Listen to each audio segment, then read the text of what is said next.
B'investiment ta' 600,000 euro ġewwa l-faċilità korrettiva ta' Kordin ġie inawgurat ċentru mediku li se jkun ittejjeb il-kura tas-saħħa ġewwa din il-faċilità. Fost il-faċilitajiet li hemm ġewwa dan iċ-ċentru mediku hemm kamra tindif ta' feriti, żewġ ċelel fejn joqogħdu l-priġunieri meta jkunu għall-kura, kamra tad-dentistrija, laboratorju, psikjatrija u apparat tal-AEDs fost oħrajn. Dan iċ-ċentru ġie inawgurat mill-Ministru għall-Intern Byron Camilleri fejn semma kif dan l-investiment huwa kullana ta' proġetti mill-Gvern għar-riabilitazzjoni ta' priġunieri li jgħixu f'din il-faċilità. Qal kif bħala soċjetà trid issir ġustizzja mal-vittmi u riabilitazzjoni lil priġunieri.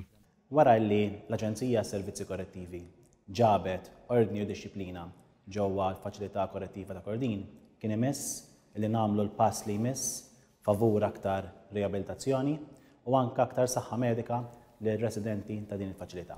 It-tabib tal-ħabs Christopher Cremona spjega f'matul din l-aħħar sena kien hemm ħidma biex ikun hemm faċilitajiet tal-ogħla livell.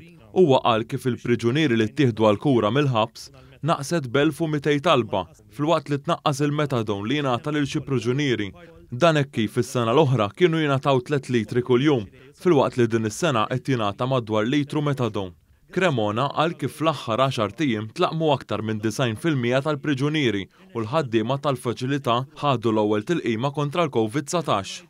Kienet ta' bżonn kbir biex inkomplu ntejbu s-servizz li qed nipprovdu mill-aspett uman ukoll, inkomplu ntejbu s-servizz min-naħa tad-dentistrija, tas-psikjatrija, tal-podjatrija, mill-aspett mediku wkoll. In-numri ġewwa l-faċilità korrettiva ta' Kordin qed jiżdiedu viżavi priġunieri. Importanti li aħna das-servizz inkomplu ntejbuh ntuhom l-aħjar kura possibbli minkejja kollox, minkejja l-challenges li aħna niffaċċjaw ta' kuljum. F'diskors qasir, id-direttur tal-ħabs il-Kurunell Alexander Dalli irringrazzja l-grupp ta' priġunieri li ħadmu fuq maġġoranza tax-xogħol sabiex dan iċ-ċentru sar possibbli.